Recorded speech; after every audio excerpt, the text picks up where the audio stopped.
Hello, Porter. Hello, Bern. And thanks for agreeing to meet with me. You bet. Happy to do it. Yeah, I'm glad to be here. As we've discussed a few times leading up to this interview, and to give our viewers some background on this remarkable story, a few months ago I began conducting research for an exclusive news presentation. My goal was and is to shed some much needed light on current events. Things like the forced economic shutdown, the violent protests in cities around the country, and now the soaring stock market. I'm investigating if these events are connected, possibly in ways only a handful of people understand.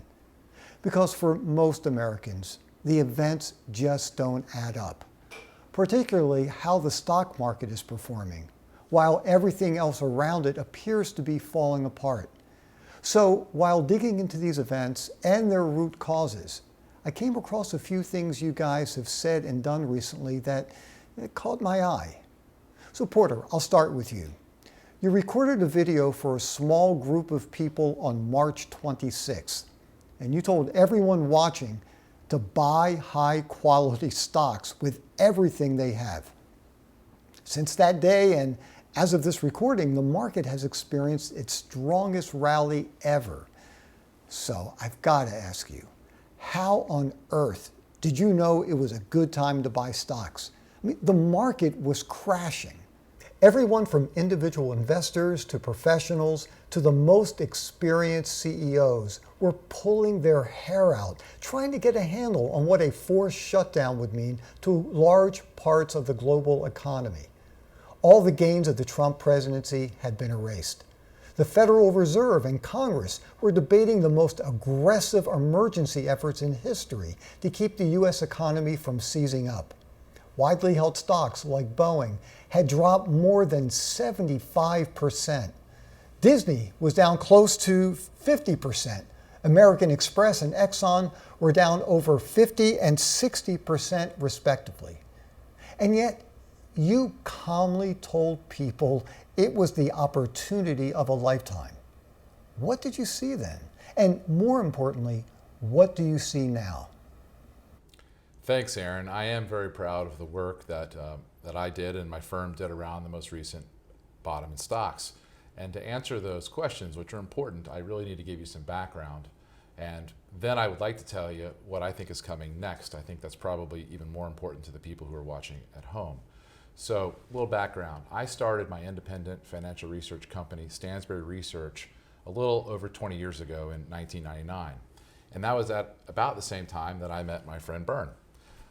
Bern took a different route in his career, but we both shared a passion for investing and the stock market and economics.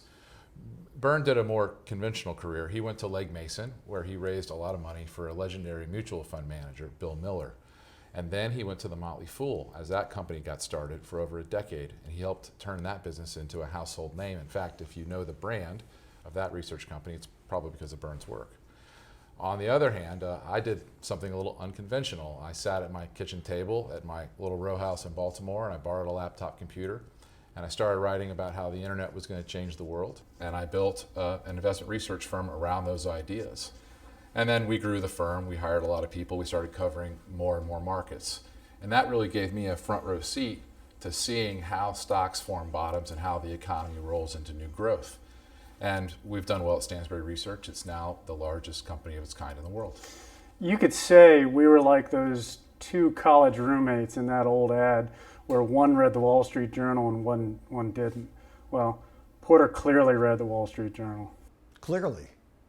Now, Porter, you've made some incredible market calls over the past 2 decades. Now, according to my research, during the financial crisis in 2008, you accurately predicted the collapse of the 2 massive mortgage companies, Fannie Mae and Freddie Mac. And when you made that call, Fannie and Freddie had a combined market cap of more than $40 billion. They were quasi-government entities that almost no one thought could fail. But you did, Porter. You were certain they would fail. And you were right. You also correctly predicted General Motors would go bankrupt, along with mall operator General Growth Properties, and the list goes on and on. What did they call you in that Barron's article? I believe Alan Abelson called you prescient? Yeah, I think right? that probably hurts you a little bit, doesn't it, Bird? No, I loved it. Well, it was just those things were so obvious to me that I really couldn't figure out why everyone else wasn't talking about it. I mean, I've been writing about General Motors to our subscribers since 2006. It didn't actually go bankrupt until January 2009. But when you looked at the history of the company, it was just blindingly obvious. For 20 years, General Motors didn't earn enough money selling cars to even pay the interest on their debts.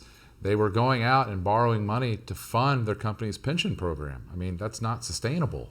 Any company that has to fund their pension obligations by borrowing money is not a stock you want to be an investor in. And like I said, it was really so obvious that I was genuinely shocked that no one else was reporting on it. And so as I'm doing this work over the years, I'm asking myself, how is this humble newsletter scribe? Humble. Well, how is a guy running a tiny research business in Baltimore the only person in the world that can see how serious this trouble is for General Motors, which is one of the most important companies in the world? And, I don't really know the answer to that question. I don't know why everybody else ignored it. But what people would say to me, they'd say, hey, Porter, if this were true, if you're right, then somebody else would be saying something about this. But, they weren't. And so what I would say in return to the critics is, well, look, stop arguing about me and just show me where I'm wrong. Here's all the math. Here's the balance sheet. Here's the cash flow statement. But, of course, most journalists especially, they don't understand anything about numbers. They don't really know anything about economics or finance. And this time, with the pandemic crisis, it's a similar but very different situation. Most journalists don't really know much about virology either. I mean, this is a true black swan event. Aaron, stocks are very volatile, and there is no way you can ever really predict or prevent these kinds of radical black swan events. This last pandemic is really the consequence of a truly integrated global economy. And that's something that investors really need to be prepared for and to think about, and really need to build out some insurance around so that they can be more resilient as well. And although I would like to say, maybe a simpler solution is just eradicating all the bats in Wuhan, that might be a good place to start. I agree. Well, it's true. There would be no way to predict the COVID-19 outbreak, but once it happened, you seemed to know with uncanny precision what would happen next. You told viewers of your webinar on March 26, the day after the market bottomed. You told them in no uncertain terms, this is the time to buy stocks. Here, let me play you a clip.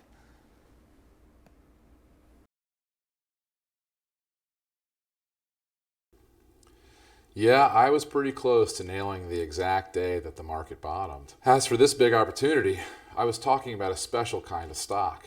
And so what I've been doing lately is working on a very, very in-depth look at why some public companies can produce outstanding results over extremely long periods of time. And that's the kind of investing that I've been doing for myself and my family too. See, I like to put the cash that I've earned from my research company towards other companies that have this great, really unique relationship with capitalism. These are companies that are able to produce incredible returns over decades and decades and decades of time. So in that webinar that I broadcast back in March, I wanted to share some of that new research with my readers, especially given the roughly 40% decline in stocks at that time.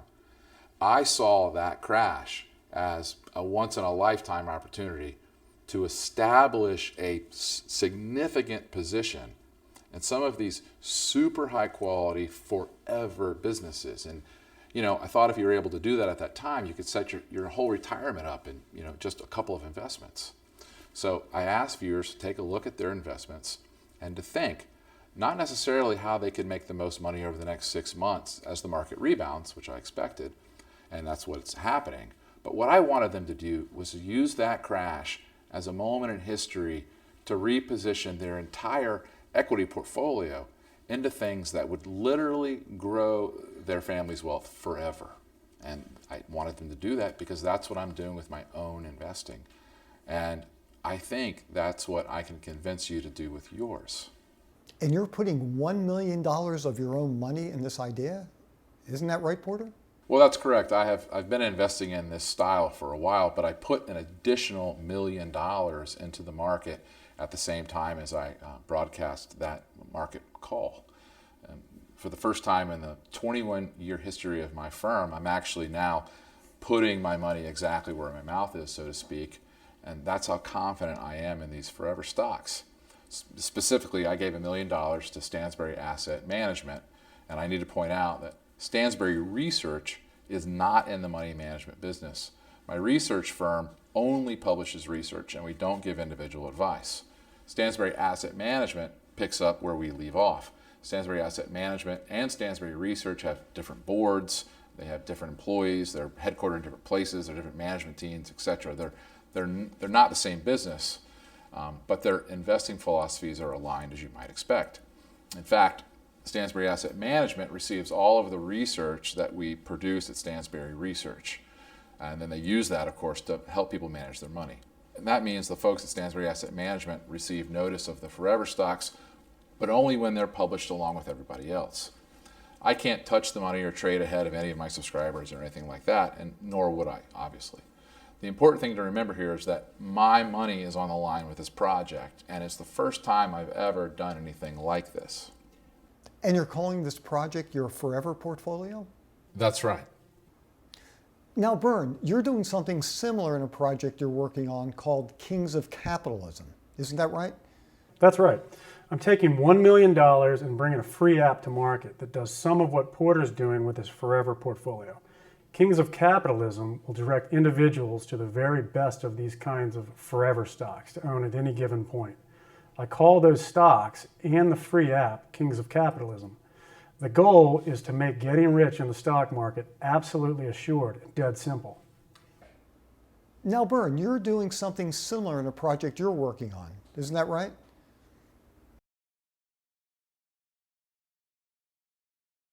Here's one of the things that really intrigued me about these projects, guys. Well, the first is how they're similar in their approach and how they seem to complement each other, which we'll get into in a minute. But here's the big thing for me, and it caught my attention a few months ago. While a lot of the so-called experts were making wild predictions about how far the stock market might fall and how it might take years for it to bounce back, you guys were quietly and confidently putting millions of dollars on the line to help prove to people this could be the stock market opportunity of a lifetime. Confidently, yes. Quiet, no. Porter's not quiet. Yeah, I'm not. Well, then you've been right so many times in the past, Porter. Let's talk about what you recommend viewers do with their money right now. And because you're one of those few people I mentioned who can see clearly how all these events are connected. The forced economic shutdown, the violent protests, and the soaring stock market. Can I get you to connect these dots for viewers as well? Sure. First off, and this may be difficult for some people to really believe, but the decision to introduce forever stocks back on March 26th was actually an easy one. A bear market had erupted in less time than the crash of 1929, half as many days roughly. 30 days in 1929 versus only 16 days to hit bear market territory back in March. I attributed that historic drop, the steepness of it, to two things, both of which I've been telling our readers about for at least the last 5 years. The first issue is that corporate America is more leveraged than it's ever been, and that just means that companies have more debt than they've ever held before. So any disruption to cash flows now has the potential to cause a lot of bankruptcies, far more than you would normally see. And then the second issue is there was a tremendous amount of uncertainty around the federal government's response to the risks of the pandemic. The airlines and the cruise ship operators are perfect examples. These are cyclical businesses that should have never been highly leveraged. And now they're talking about bankruptcy and bailouts. Then there was the unknown, of course, of a global pandemic. The last time you saw a pandemic like this was over 100 years ago, and the world is far more interconnected now. It stirred up the emotions of everybody. So, in summary, I thought it was a reasonable adjustment in stock prices given the leverage and the severity of the pandemic. But when it came to the medical stuff, I think it's one of the greatest overreactions in history.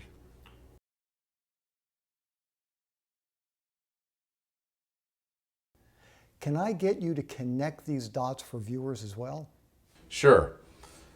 This is probably going to be hard for some people watching to really believe, but actually the decision that I made to invest $1 million personally in forever stocks and then to recommend those forever stocks to our readers back on March 26, right at the bottom of the stock market, was actually a really easy decision to make. You see, a bear market had erupted in less time than the crash of 1929, roughly half as many days. So in 1929, that was a 30-day decline versus only a 16-day decline last March to hit bear market territory. And the severity of that drop, the steepness of it, I attributed to two things, both of which I've been telling our readers about for at least the last 5 years. The first issue is that corporate America is more leveraged than it's ever been, and that just means that companies have more debt than they've ever held before. So any disruption to cash flows now has the potential to cause a lot of bankruptcies, far more than you would normally see. And then the second issue is there was a tremendous amount of uncertainty around the federal government's response to the risks of the pandemic. The airlines and the cruise ship operators are perfect examples. These are cyclical businesses that should have never been highly leveraged. And now they're talking about bankruptcy and bailouts. Then there was the unknown, of course, of a global pandemic. The last time you saw a pandemic like this was over 100 years ago. And the world is far more interconnected now. It stirred up the emotions of everybody. So, in summary, I thought it was a reasonable adjustment in stock prices given the leverage and the severity of the pandemic. But when it came to the medical stuff, I think it's one of the greatest overreactions in history. You said at the time, and these are quotes, I think the resulting rebound in the stock market is going to take everybody by surprise. And you have a very short window here to begin to move your portfolio into higher quality names. And that's what I want you to do. That advice is certainly paying off, Porter. I mean, those that followed your lead and invested in those quality stocks, they're up big. In fact, one of the largest positions in the forever portfolio, the stock you're still very bullish on, is up over 50% in less than 90 days. What would you say to people who think they may have missed the boat? Well, it's true that the stock market has gone on to make new highs since the crash in March. And out of respect for my paying subscribers, I don't want to say the names of these stocks, but let me just tell you, nobody's missed the boat here. You don't have to buy the whole stock market. You can buy the companies that are still very high quality and that haven't reached new highs yet. So let me give you an example. There's a company in the portfolio that should generate around $25 billion in free cash in 2021. And that company is still a buy, absolutely, but only if you know how to properly value it. How about the rest of the stock market? I mean, certainly there are those who are saying, we're not out of the woods yet. Of course, there are always people who will say that, and here's what I'd point out. GDP has declined, but this is going to be a very short-lived dip. This isn't a depression. It isn't even close. It was just a panic. And outside of the over-leveraged and some of the corporations, I don't see any particular bubbles in our overall economy. In fact, I don't think that right now our economy is broken or out of balance in any fundamental way at all. You still need to see the bankruptcies of, let's say, 10% of the Russell 2000 or something like that. There are zombie companies out there that have way too much debt. And those are the 10 or 15% of the companies that can't make enough money to pay the interest on their debt, let alone paying their debt back. Those companies are going to have to go away. But outside of that, I don't see anything wrong with our economy at all. In fact, I don't think this is anything beyond a medical crisis. and the medical crisis is going to disappear. Whether it disappears just because of herd immunity in the summer, or whether it disappears because we've actually developed a new vaccine. This pandemic is not going to go on forever. And I think the things that the government's doing, it's wild spending, it's massive, handouts, and the way that the Federal Reserve can reinflate the credit markets as long as they want to. With all of that money that's being created, I think you're going to see a much sharper economic rebound than anyone thinks is possible today. And so, I wouldn't be surprised to see stocks not only reach new highs, but in the year up 20 or even 30%.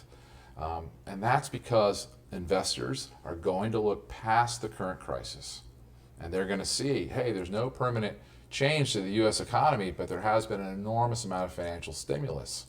And that is really the essence of the huge opportunity that we see right now in the stock market.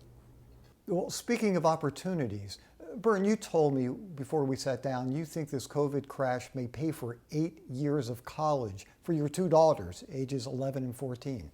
It's certainly possible, Aaron. On March 20th, a day or two before the actual bottom, I bought tens of thousands of dollars worth of stock in their 529 plans.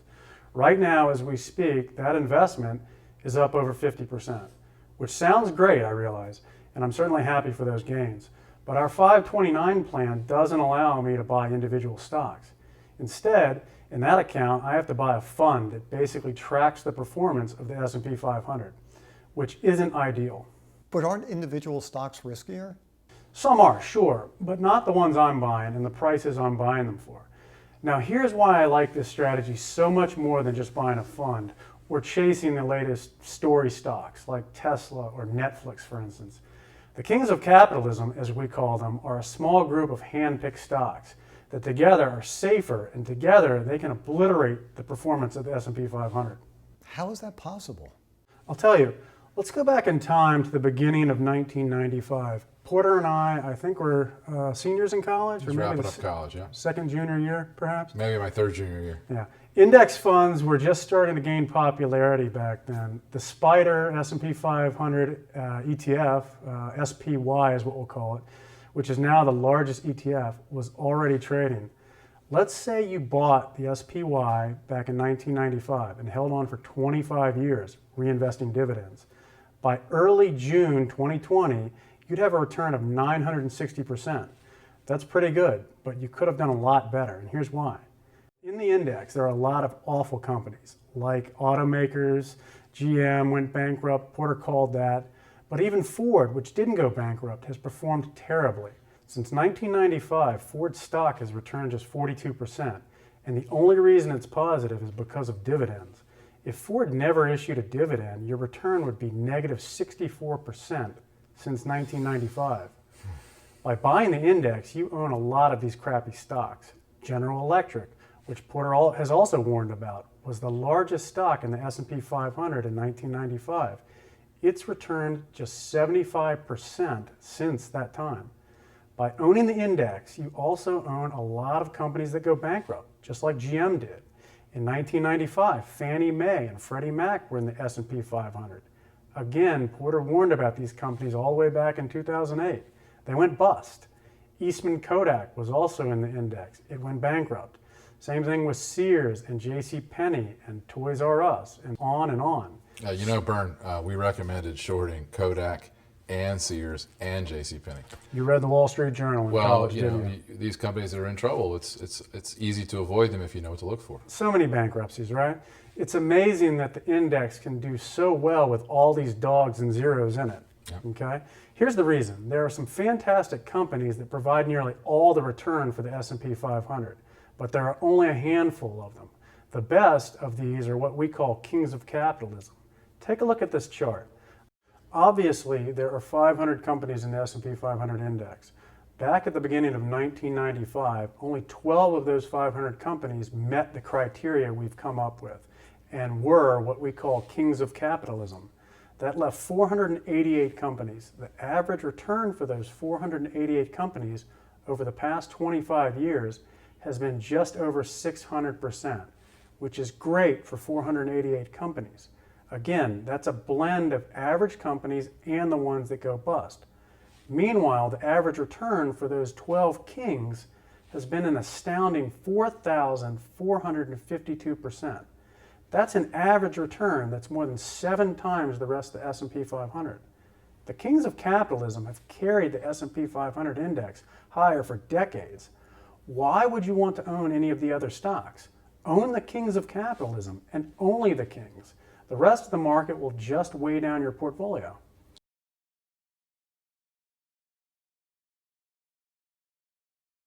Here's the reason. There are some fantastic companies that provide nearly all of the return for the S&P 500 index, but there are only a handful. And these are the best of the best. These are the forever stocks. Take a look at this chart. Obviously, there are 500 companies in the S&P 500 index. Back at the beginning of 1995, only 12 of those 500 companies met the criteria we've come up with. That left 488 companies. The average return for those 488 companies over the past 25 years has been just over 600%, which is great for 488 companies.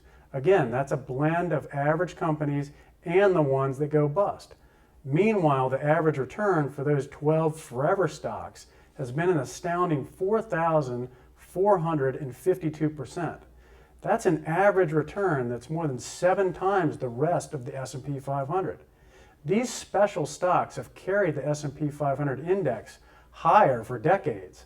Why would you want to own any of the other stocks? Own the best and just the best of the best. The rest of the market will just weigh down your portfolio. I think that's absolutely correct. I think that's one of the real secrets to finance. And I think right now is the time to not only to buy stocks, Bern, but to use this opportunity to focus intently on finally organizing your portfolio around these really special stocks that you can comfortably hold forever. I know a lot of my subscribers do like to trade. They like to buy options, they like to sell stocks and buy stocks, make moves in the market. But I'm suggesting this is a really rare opportunity, kind of like the Great Depression was for a whole generation of investors, and kind of like 2008, 2009 was, the mortgage crisis, another opportunity like this. And these are rare opportunities. This is a chance for you to buy the very highest quality businesses in the world for prices that will look insanely low relative to where these businesses will be in 2 or 3 years. So let me walk you through some names and talk about this research product I've put together to capitalize on this really special opportunity. Your forever portfolio? That's right. And there are 3 factors that have gone into my work and that will help you understand why there are certain companies that can provide profits to you for decades and decades. Let me start with just a really simple story. You're no doubt familiar with the Coca-Cola Company, and you probably know the Coke Company's stock ticker is KO. Now this is kind of interesting. Why would Coca-Cola be labeled KO in the stock market? Why not CC or CO? Why is it KO?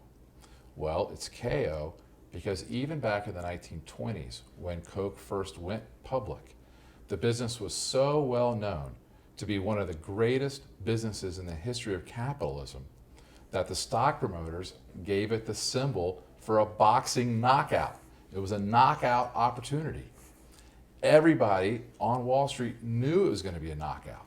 And if you look over the long history of Coke's operating history and the history of that stock, you're going to see a business that has unbelievable operating margins and produces unbelievable amounts of free cash flow. Why? Why is Coke such a knockout business? Well, it's because technically they don't sell soda. They actually sell syrup. They sell syrup to their bottlers.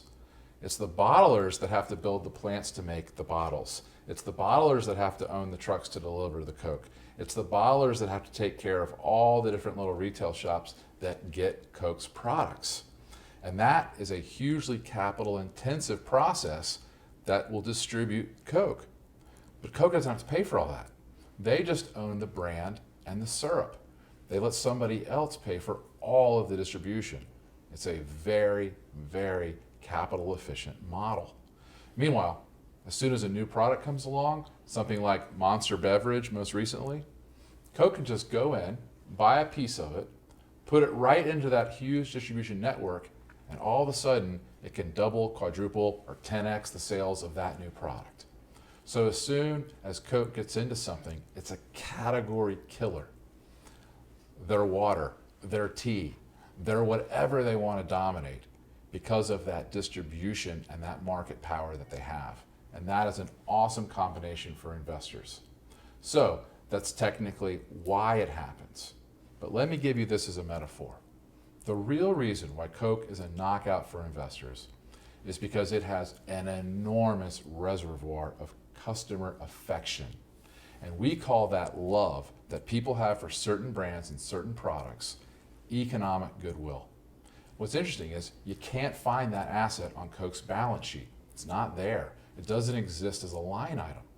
But you remember back in 1985 when they changed the formula to Coca-Cola, their flagship product?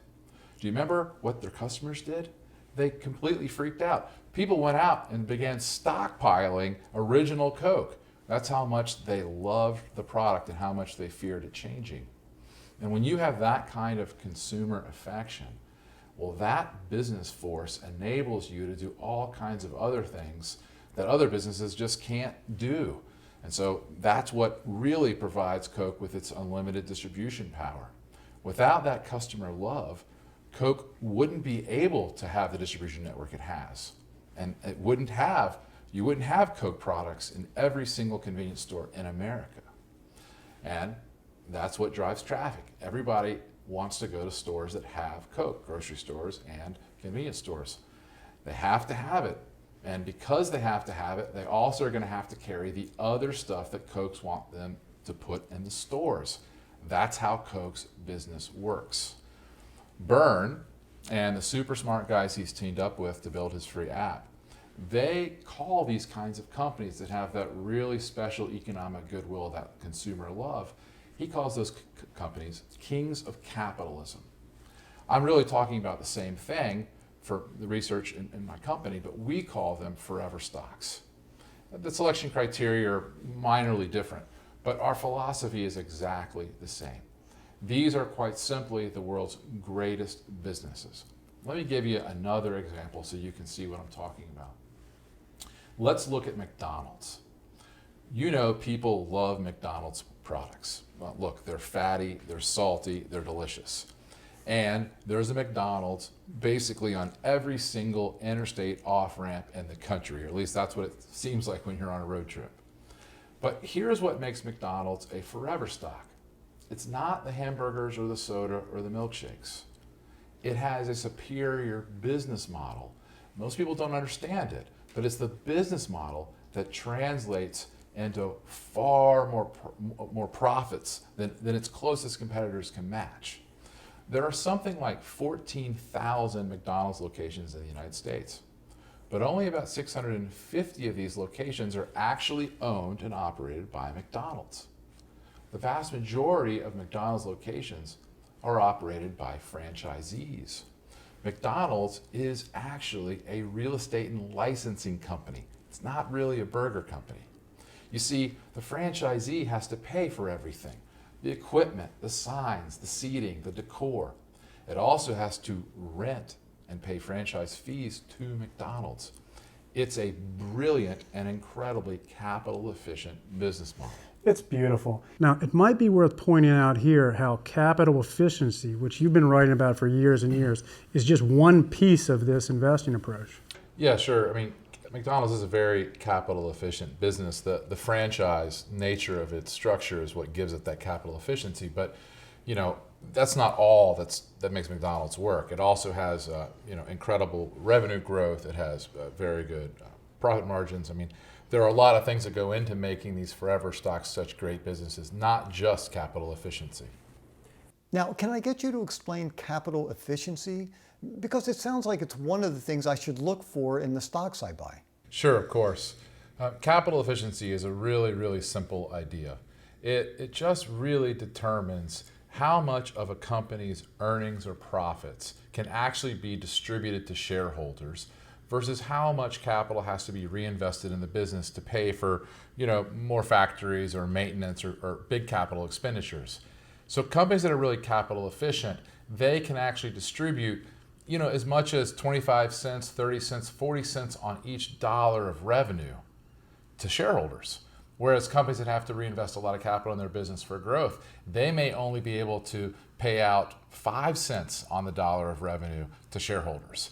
And modern accounting doesn't really capture the differences when you just look at a company's earnings. You have to look through that into cash, and you have to look through that into dividends and buybacks and other things to really figure out how capital efficient a business really is. Some businesses are much more capital efficient than others, and of course, that obviously is a tremendous advantage for investors. You want to be in as capital efficient of a business as you can be as an investor. But again, I want to reiterate, that's just one of the things I'm looking for. Just as important for the long term is how much consumers love a company's products or services. And that's really the secret to the forever stocks. Some of the greatest businesses that have ever been created, ever, are on my list of forever stocks. And I know you're going to be familiar with most of these names. But there are also great companies out there that nobody's ever heard of, because a number of these businesses simply don't generate their capital efficiency through consumer products. Some of them do it because of very specialized products, and they have just wide moats around these unique products, and they're made in other ways. So for example, I don't think many people have heard of W.R. Berkley. That's not a household name.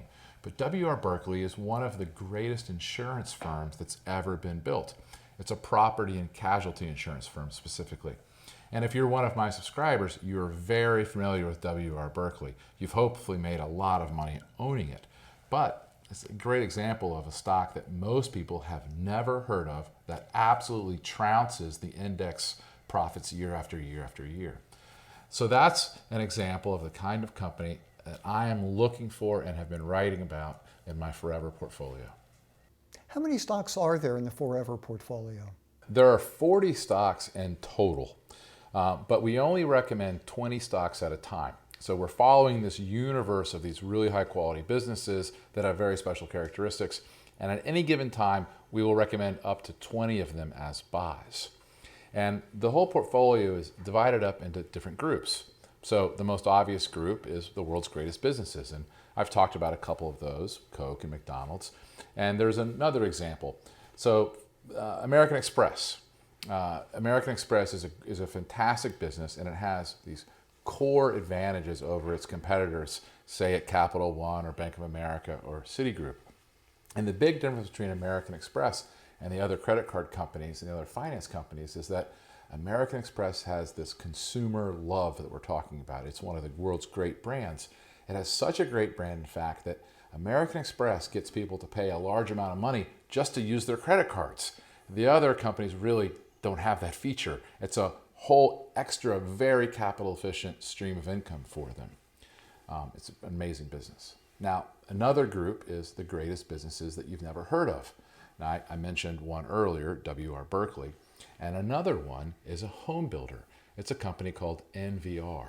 And you might be thinking to yourself, now how could a home builder be capital efficient? How could it have a large amount of capital to return to shareholders at the end of the year? I mean, they have to go out and replace all the lots they've sold, don't they? Well, that's the unique thing about NVR. Unlike any other major home builder in the country, unlike D.R. Horton, unlike Pulte Group, unlike Lennar, NVR doesn't own any land. They have a very, very small amount of land that's just turning over to immediately sell houses. They don't have a big land bank.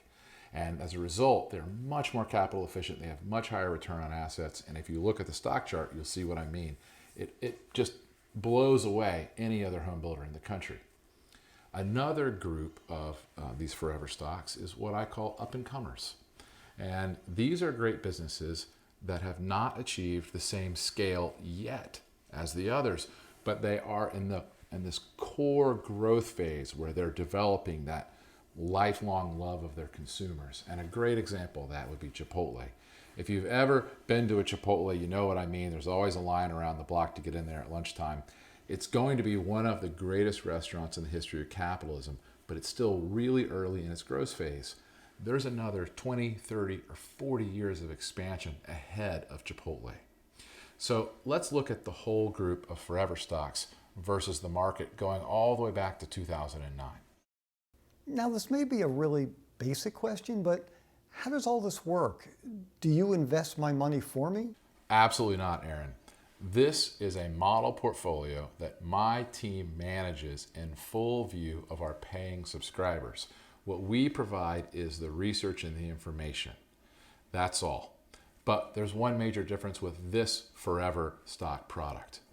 It should tell you how strongly I believe in this process, and this approach, and in this moment in the market, because I have, for the first time in 20 years, put a large amount of money specifically in the stocks that my company is recommending to investors. And I've never done that before, but the opportunity for me and my family in these investments is so great that I went to my lawyers and I said, whatever we have to do in terms of making it legal and safe and disclosing it, I want to invest in this. So it's really a sign of my confidence in the strategy. I've put $1 million into this strategy via my asset managers in New York, Stansberry Asset Management. And just to reiterate, as you know, Stansberry Research, which publishes the research, is not in the money management business. Stansberry Research only produces information, and we don't give individual advice.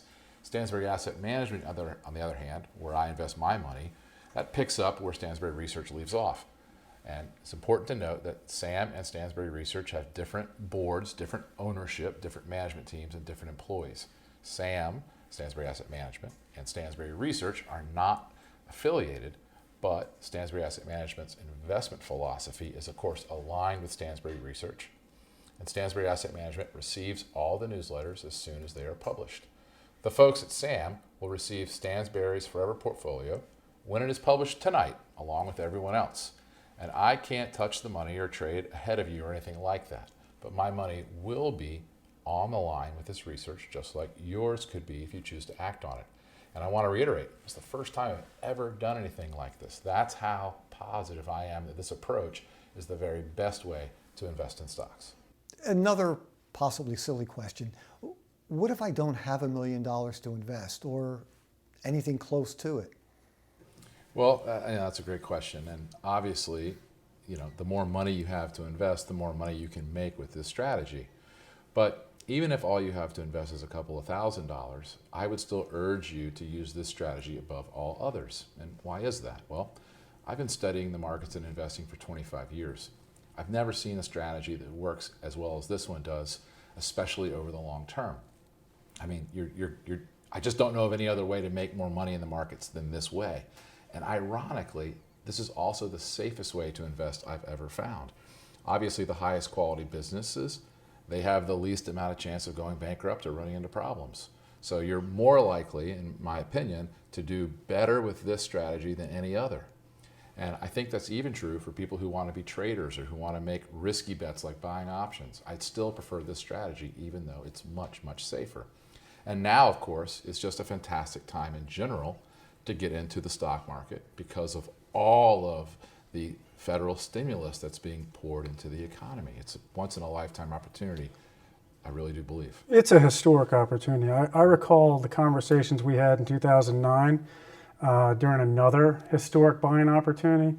I was at the Motley Fool, and I spent the spring of that year trying to convince people that it was a great time to buy stocks in 2009. I sent out an email. I put together an email that I called the first stock of the next bull market. And I sent it out to millions of people. Yeah, how'd that go? And well, the first stock of the next bull market was Chipotle. Well, that was a pretty good So one. the recommendation was amazing. This Chipotle, we started sending that email in the early part of that year. And I would say, depending on when you got and if you acted on that advice, you would have made 15 to 20x your return. But of course, in 2009, no one's interested in hearing about buying stocks because it's near the bottom of the market. Well, I think that's where we are now. I think that we are right back in that moment. It's a historic time to scoop up these stocks, and this is the moment that people build generational wealth when they have the vision and The discipline. the discipline. That's really what it takes, is discipline to the vision to pull the trigger and make this happen, and then the discipline to stick with it going forward. I think this is the moment when people can get rich. Porter, let's talk about your investments. Porter, wasn't your very first stock by Coke? Yes, the first stock that I ever bought with my own money was Coca-Cola. Grandmother left me a small inheritance, very small, and I bought shares in Coke because my dad worked there, and it was a business that I understood and knew well even back then. And it was fortunately one of the best performing stocks in the 1990s, and I did pretty well. I made 3 or 4 times my money. I don't remember the details. And I remember this one from the late 90s. You bought Amazon as your second pick? Yeah, Amazon.com was the second stock I ever bought, and I bought it at a split adjusted price of around $3. And today those shares would be worth about $2,000. It was the Earth's biggest bookstore at that point. That's how it was marketing itself, so I wouldn't beat yourself up too much. You didn't see down the line. Yeah, but I was a consumer of that company. I loved its service, and I thought it was a great business, and I obviously I should have held. And those are really painful lessons if you think about that for a second. I bought Amazon, like I said, around $3 a share, and now it's over $2,000. But I sold it at, I don't know, $9 or $10, and I thought, of course, I was an investing genius. Yeah. And then I used that money in 1999 to pay for a vacation with a girlfriend. And I think today about, how much wealthier would I be if I had just simply held on to the $10,000 or so I had put into Amazon. I mean, I would probably be wealthier than I am today, even though I spent the last 20 years building my own business and I've made a lot of other successful investments. That's the power of these forever stocks. If you buy them at the right time and you just hold them, they can truly, a single company can produce generational wealth for you. Well, here's really good news for you. Your new project is called Forever Portfolio. Yeah, well, I've learned to hold on to them, and the returns, can be amazing. I mean, I can't do the math in my head, but I would have made millions of dollars on that one investment if I just held. Wow, that's incredible. Yeah, the thing is, I believe if you buy these stocks at the right prices, and I want to reiterate, it's really important, you have to buy them at the right prices. So, for example, at McDonald's, the right price might mean a multiple of, say, 8 times earnings or 10 times earnings. For other companies, it could be a little bit higher.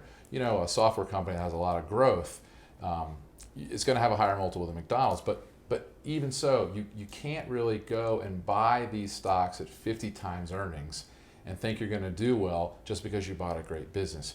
You have to make sure you also pay a reasonable price. But if you do buy these forever stocks at the right time, at the right prices, I'm confident that your portfolio can generate around 20% annual returns basically forever, and you won't have to sell anything. So it's a kind of a one-step process. You just make the investment and you hold on. And in that way, this forever approach really takes out all the guesswork. You just follow along step by step as my team tells you which of the forever stocks are buys today.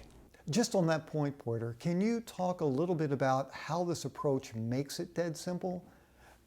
I just follow along in my own account and buy and sell the stocks based on the recommendations I get? Yeah, and it's actually even easier than that because these forever stocks you really don't ever have to sell. So all you have to do is just wait for your capital to be ready to invest, and then you can invest in the amounts that my team recommends into the different stocks that are in the portfolio. It's a perfectly proportioned portfolio, and it's designed so that it's being professionally managed every step of the way. There are 20 recommended positions right now, and there's another 20 stocks that are on our so-called shopping list where we're waiting to see when those stocks will reach a price that we find that's very attractive. And then, of course, we just shuffle between the two as necessary. And as I mentioned, these are the world's greatest businesses. They mint money quarter after quarter, year after year. They're like forces of nature. They have this financial gravity and they cannot be stopped. Some names you'll know and perhaps you might even already hold in some other account. Other names you'll be hearing about for the very first time. But this is the best part. Unlike an index, there are no dogs. There is no dead weight. We don't have any of these companies that are at risk of bankruptcy or that are failing in their markets. And by only investing in the highest quality companies over time, that is exactly how you can get rich in stocks. Why do you have so much faith in this approach? Well, let me give you a metaphor to explain this. In a lot of ways, these businesses are almost like giant oak trees. They're just going to keep growing and growing and growing. And sometimes the market pays a lot of money for giant oak trees, and sometimes the market doesn't. But they're going to keep growing. And I know that by looking at their results over decades.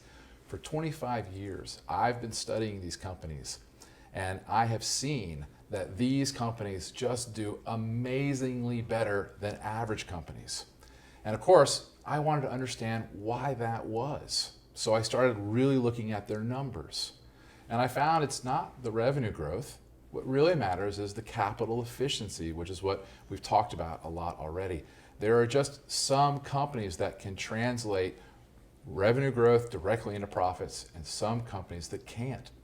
So yeah, revenue growth is important. You can't have a company with declining revenues because eventually you'll be out of business. You know, oak trees don't stop growing.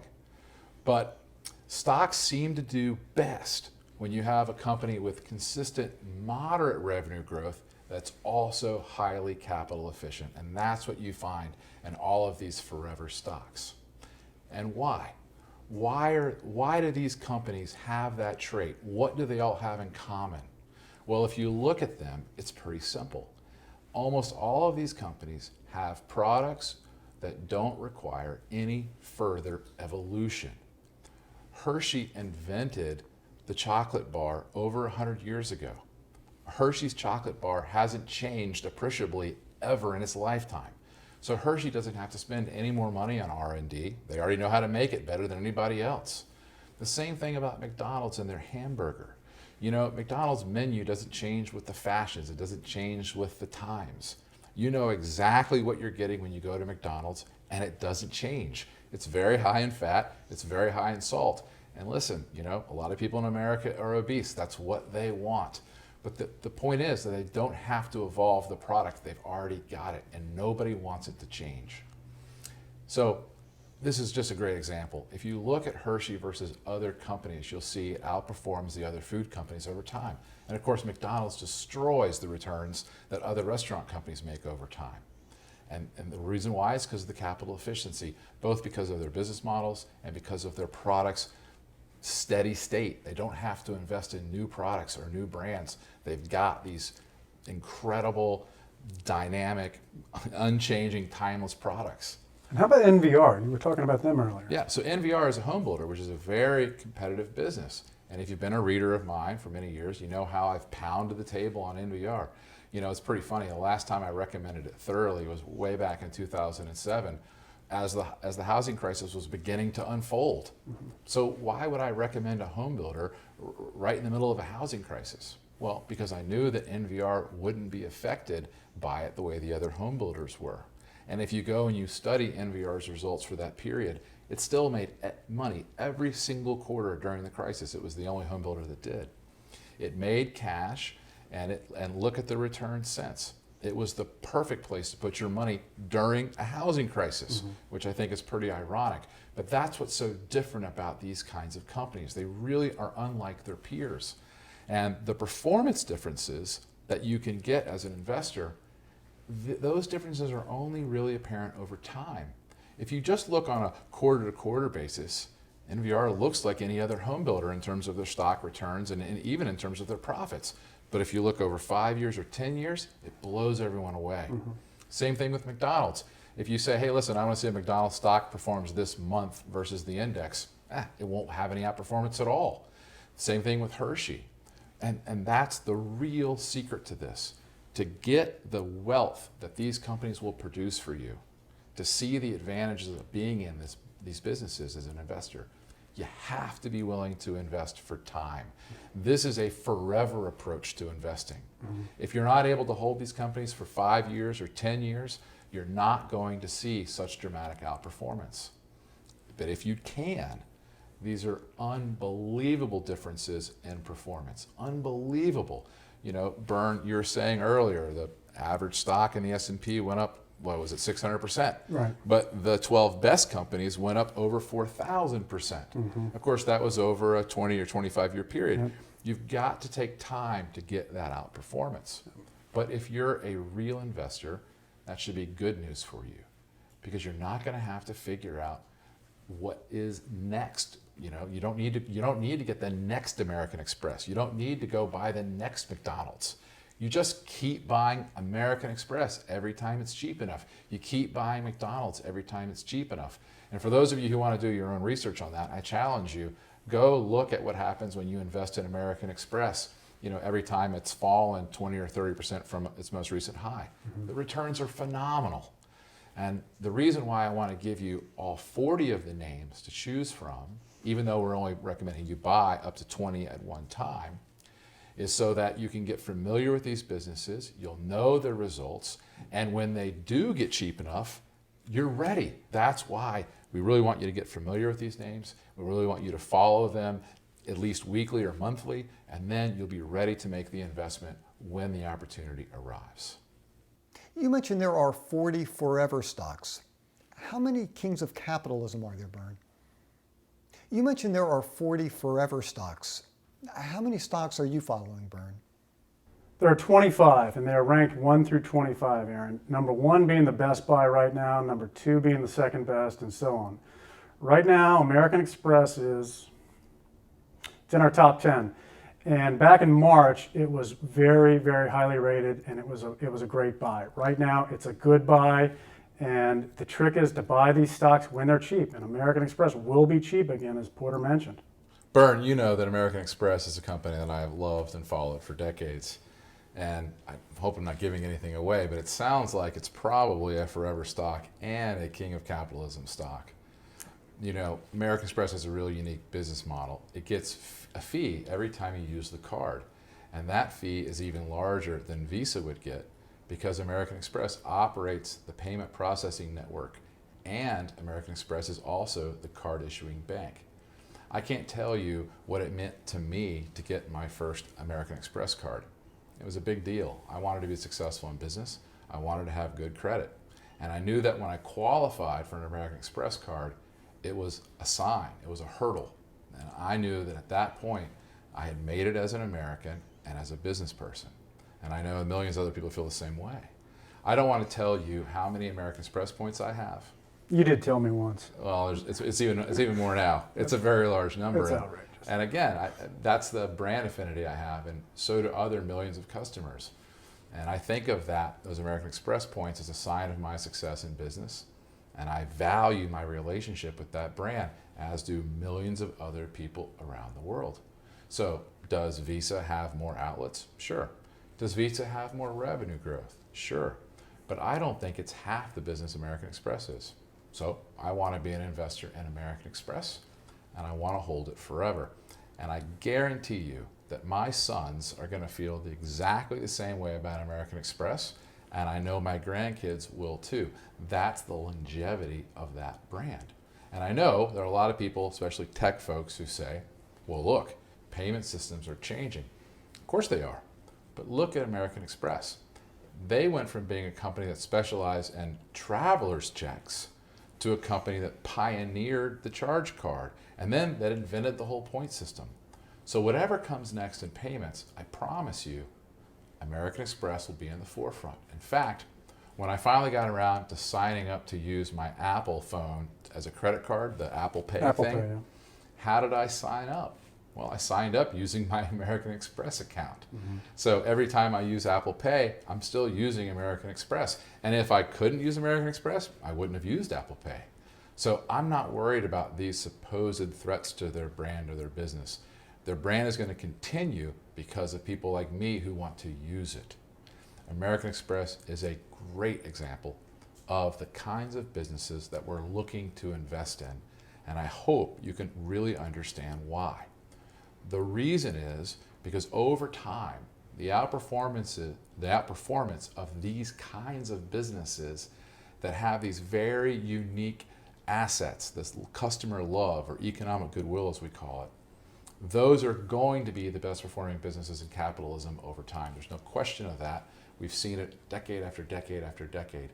And if you own them, you can benefit alongside those businesses decade after decade after decade. American Express is a great illustration of buying a king of capitalism or forever stock at the right price. Amex is up 53% since March. Meanwhile, the S&P 500 is only up 40% over the same period. How many people out there wish they would have bought Amex back in March? Everyone. Now, there are other stocks at the top of our valuation ranking, which is why I want to get this app, this free app, Kings of Capitalism, into people's hands. So, Byrne and Porter, I'm intrigued about this style of investing, buying the best of the best stocks and nothing else. And I'm personally interested in the 2 new products you've launched to make it possible for people like me to build wealth this way. How could I get started myself? Well, Aaron, as I've said, the Kings of Capitalism is the first step. You can download the free app on your phone. It lists the 25 Kings of Capitalism for you. These are the best companies in the history of capitalism. They've carried the S&P 500 index higher for decades. You can also get our proprietary valuation score. Now, the math and computer algorithm behind this valuation score may be complex. However, we've simplified it into a score that ranges from 0 to 100. It's very, very simple to follow. And Aaron, my Forever portfolio picks up from there. It's a much more hands-on product that has a lot more service attached to it. Mm-hmm. My team of analysts manages a model portfolio of Forever stocks, which of course are made up in part of the Kings of Capitalism. And some of these stocks hopefully will become kings in the future. The Forever portfolio is such a valuable product because we're giving you everything. We're telling you exactly when to buy, and we're even telling you how much to buy. That is, when each stock is cheap enough to buy, we'll send you a recommendation via email. We also provide a percentage allocation with every recommendation. This is the portfolio product that I created back in March, right at the bottom of the market, because I thought it was a historic buying opportunity. Fortunately, that's already been proven true. But all of these stocks have a lot further to run. These are the kinds of businesses that once you buy, you can actually keep forever. And we'll be holding your hand and telling you when each Forever stock is cheap enough to add to your position. Aaron, I just had a thought. I know this interview is for a bigger news story you're preparing, but your last question gives me an idea. I'm going to get with Porter after this interview, and we're going to bundle up our products, and we're going to make them available to our viewers. I just realized how perfect they are in, with Kings of Capitalism being the first step, and then Porter's Forever portfolio being steps 2, 3, 4, 5, and 6. Right? I think that's a great idea for investors. Okay, we'll talk right after this. Well, Byrne and Porter, this has been fascinating, and that wraps up my interview. I have what I need for this story, and thank you for your time. I can't wait to hear the details of the bundle you're putting together, Byrne. Stay tuned.